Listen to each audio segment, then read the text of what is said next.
Hello my friends, welcome back. Today we are talking about my work from home routine. My name is Sarah. I am a hardware manufacturing engineer at Microsoft. I make videos on YouTube and TikTok and post on Instagram on the side. So if you'd like to follow me on Instagram and TikTok, you should definitely go check it out. I have been working from home since March, so I've got quite the system, quite the routine in place to help me be productive and also stay happy, to make me feel like my work isn't swallowing my home life. First, I want to give a special shout out to everyone out there who is still going into the work office during these times. You deserve all the respect in the world. And for everyone else who is working from home just like me, I'm going to be sharing my system, my tips, and I hope this helps. Let's get started to talk about my current work from home routine. My day usually starts off between 7 to 8 a.m. About a month ago, I moved in with my significant other for the first time, and this is the first time I've lived with a significant other, so we are still learning how to adapt our schedules. We live very different lifestyles. He definitely likes staying up later in the night, waking up later, and I liked my schedule before where I slept at 9 p.m. and woke up at 5 a.m. We're still trying to adapt how these lifestyles will mesh up. Some nights we'll be doing our separate things and I'll go to bed a bit earlier. Other nights we'll be hanging out, watching something on TV, and that leaves me going to bed a little bit later. Sleep is high on my priority list, so I make sure to get at least 7 hours. 7 hours is on the low spectrum. 8 hours is juicy. So 7 to 8 hours of sleep, which leaves me waking up anywhere between 7 to 8 a.m. After I wake up, I have anywhere between 30 minutes to an hour for my morning routine. Most of the time, it's 30 minutes. So I will start off by getting ready. I pick an outfit that makes me feel good. I go to the bathroom. I do my makeup, brush my teeth, wash my face, all that good stuff. My makeup routine is rather simple, but honestly, I just love putting on makeup as part of getting ready. It's kind of like that morning cup of coffee. It signals to me the day is starting. Pat on some eyeshadow, eyeliner, fill my eyebrows, and put a little bit of lipstick on my lips and cheeks. Sometimes I'll put on mascara, but we all know mascara is a B to wash off in the evenings. After I've gotten ready, I'll head into the kitchen to make my morning coffee. I absolutely love the drip system. The coffee tastes good for sure, but I also love how slow and calming and soothing it is. I love just pouring in the hot water into the coffee grinds and listening to the coffee drip into the base. It's really peaceful. While my coffee's making, I'll usually do a yoga flow, and I'll also water my plants with the water left over in my kettle from the day before. If I have 30 minutes for my morning, I'll usually just do some quick stretches. I always wake up with a really stiff neck. It's stiff in the back, and it's like my upper back as well, so I love stretching that out. It's like the best kind of pain, stretching those parts in the morning.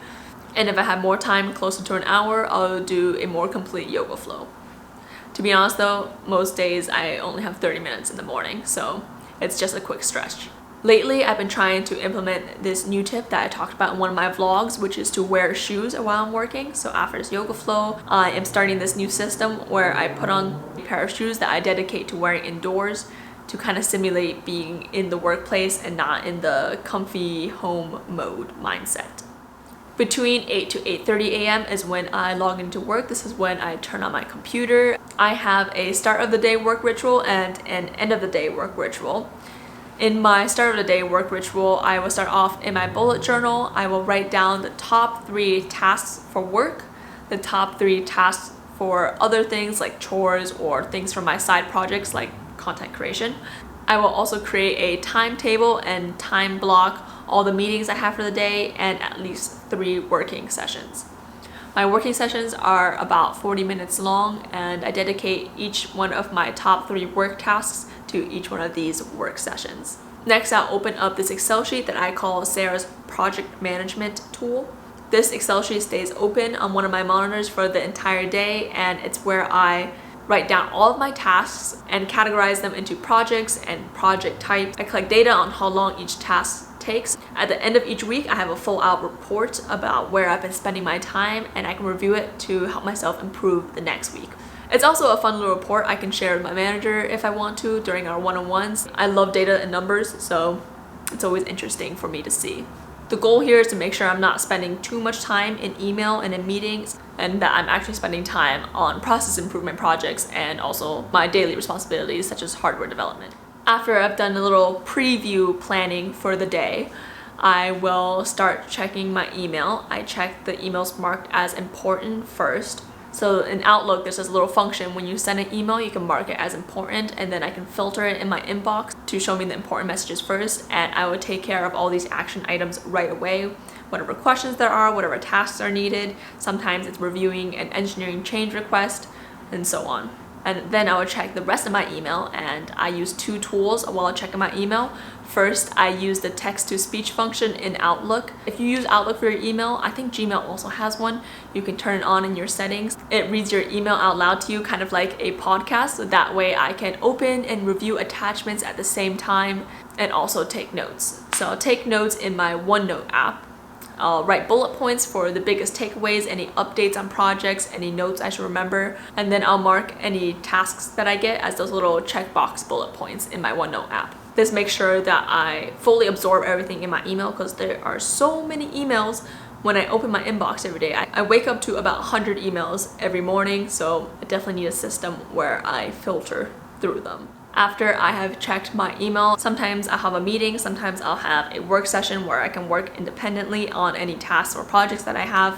Whenever I'm working on independent work, I like to use the Pomodoro technique. What I found works best is setting 40 minutes to work and then 20 minutes to rest. I definitely have a little bit more rest than most Pomodoro technique schedules recommend, but I find that when I give myself 40 minutes, it is on the spectrum of not enough time, and that pressure really keeps me focused and not distracted. And when I have 20 minutes of break, I can step away from work, walk around the apartment a bit, read an article from a magazine, and it just keeps me refreshed and not feel like I'm staring at a computer screen all day long.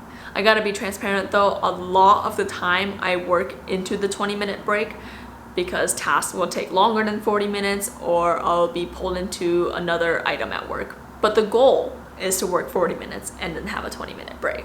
My first big break happens at noon. This is lunch. I always try to take an hour for lunch, 12 p.m. to 1 p.m. Sometimes I'll have a little evil meeting plopped into my lunch break and that changes things, but otherwise I have an hour break for lunch. That gives me enough time to cook a healthy lunch, enjoy it with my full intention on my lunch, not working at the same time, and maybe some time to do some stretches as well.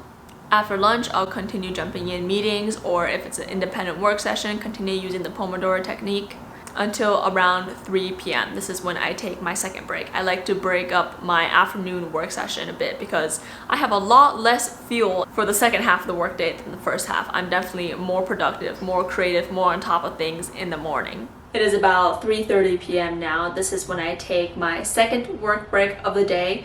I take it anytime between 3 to 3:30 p.m. and it lasts anywhere between 30 minutes to an hour. This is typically when I like to get some movement in for the day. So I'll go outside for a walk or I'll do a workout inside of my apartment. I used to work out after work, but then I found that I would bail a lot easier. So I've moved my workout to the middle of the afternoon in the workday and I just work a little bit longer. This way my workout is more likely to happen and I just work a little bit later to make up for it. A new system I'm implementing is on Sunday, I prepare all my workout outfits for the entire week. So this is my closet in here and I call these my workout packs. Right now I have 3 outfits prepared. Today is Tuesday, so I used one yesterday. And basically they include sports bra, top, bottom, and each one is a full workout outfit so that when I'm ready to work out I can just grab one, change into it, don't have to think about much. The entire outfit is planned for me already. Lately I've been loving Chloe Ting, Melissa Wood Health, and Boho Beautiful on YouTube for yoga. So this is when I get my little exercise in. I successfully take this break probably 2 to 3 days out of the week, and the other 2 or 3 days I'll have to work through this time because there will be things to take care of at work. After that break, I will work again until 6 or 7 p.m. I usually try to log off of work at 7 p.m. the latest. I try to set my boundaries tight there. I do have some later meetings sometimes because my team works with people around the world, so we have time zone requirements to meet. Before I finish off work, I try to set aside 30 minutes to do my little end of the work ritual, which I'll check email one more time. I will write down any task that I did not complete that day so that I can see it immediately the next day. And I'll close all the windows on my computer, which is the most satisfying thing at the end of the day, to close out all your tabs and windows and just see a clean screen. We gotta save on that electricity bill, so I close my laptop, unplug everything, power off the power strip, and leave the office. That is my working from home routine. I hope you enjoyed. I hope you got some tips. Definitely share your tips in your system down below. I would love to learn more and improve my system. But yeah, other than that, thank you for watching. Let me know if you have any questions in the comments below. Give this video a like if you enjoyed it, and also subscribe for more. Subscribing is free, and you can hit the notification little bell icon to get notified whenever I post a video. Thanks for watching. Bye! Young age, trying to make a bit. Now that I'm up, they all on my dick. No contractors, never thrown a brick. Just trying to keep it cool like this ice on my wrist. God-given talent, been feeling blessed. Kept it 100 like an Asian math test. Balling all day, I got it on lock. The way I'm flexing on them